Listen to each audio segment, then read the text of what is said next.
m'appelle Katia Gretaila Dukunda. Je suis une entrepreneure burundaise, lauréate du concours international AWA.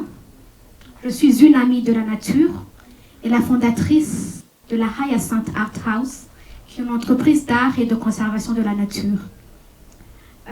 Je vous avoue qu'on m'a demandé de parler aujourd'hui sur le leadership des jeunes pour la paix.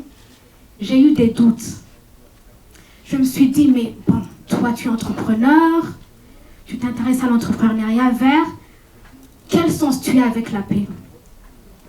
Et ça m'a poussé à beaucoup réfléchir. Aujourd'hui, je remercie beaucoup le CNAP de m'avoir donné cette occasion de penser à la paix. Mais vraiment, que serait le développement de nos pays sans la paix? Que serait l'entrepreneuriat sans la paix? Que serait la biodiversité sans la paix? Qu'est la vie sans la paix? Les gens qui vivent dans les conflits le savent. Qu'est-ce que c'est la vie sans la paix? Comme je suis une amie de la nature, je me permets de vous parler un peu de la biodiversité. 10 millions est le nombre de personnes qui dépendent en revenus et en approvisionnement d'eau du lac Tanganyika. Et malheureusement, ce lac a été déclaré en 2017 comme le lac le plus menacé du monde. Parmi ces menaces, il y a les polluants, les déchets plastiques, les déchets physiques, les déchets liquides, mais aussi il y a l'invasion des plantes invasives comme la jacinthe d'eau. Là, j'arrive où est mon action? C'est en 1993 que cette invasion a commencé, cette pollution. Il y avait une étrangère qui vivait ici au Burundi et qui commercialisait ses fleurs.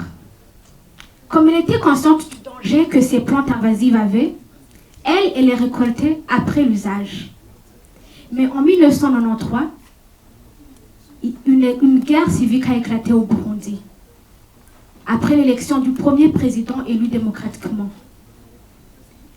Je ne peux pas négliger que la souffrance que le peuple burundais a eue, mais aussi c'est à ce moment-là que la nature, que le lac a commencé à souffrir aussi. Moi, comme Katia, en 2021, j'ai créé la Hyacinth Art House. Qu'est-ce que nous faisons? Nous organisons des mobilisations de masse avec les jeunes d'aujourd'hui, des fois avec les jeunes d'hier. Et avec ces plantes collectées, donc en nettoyant le lac, nous séchons et nous allons fabriquer des objets d'art. Et à travers ce même travail de production, je collabore avec plus de 145 femmes qui travaillent et qui ont des revenus plus décents grâce à cette collaboration. Et la réflexion que j'ai eue sur le leadership des jeunes pour la paix, c'est que le leadership pour la paix n'a pas de limite.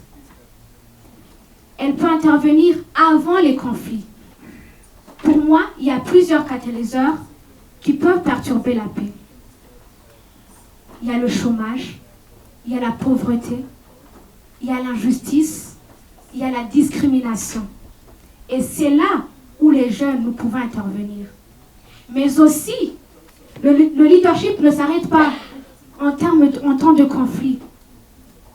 Je ne vous dis pas à quel point je suis très admirative à toutes ces personnes qui, même en temps de conflit, ont sauvé des gens, ont introduit des mécanismes qui, même si c'est en temps de conflit, d'accéder à l'éducation, à la santé et autres besoins de l'être humain.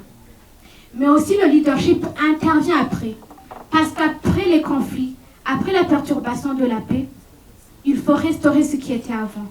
Et moi, aujourd'hui, je me définis comme une leader jeune pour la paix. Je n'aurai pas beaucoup de choses à dire, mais j'ai envie de vous laisser avec ce message. C'est un mot que j'emprunte au prophète Gandhi. Le futur dépend de ce que nous faisons au présent. J'ai envie de le répéter. Le futur dépend de ce que nous faisons au présent. Chers jeunes leaders d'aujourd'hui, chacun dans son domaine respectif, il n'y a pas de limite. Ayant le souci du bien-être de la communauté, de nos proches, de nos familles, et tentons de réparer le présent pour préparer un avenir meilleur. Merci.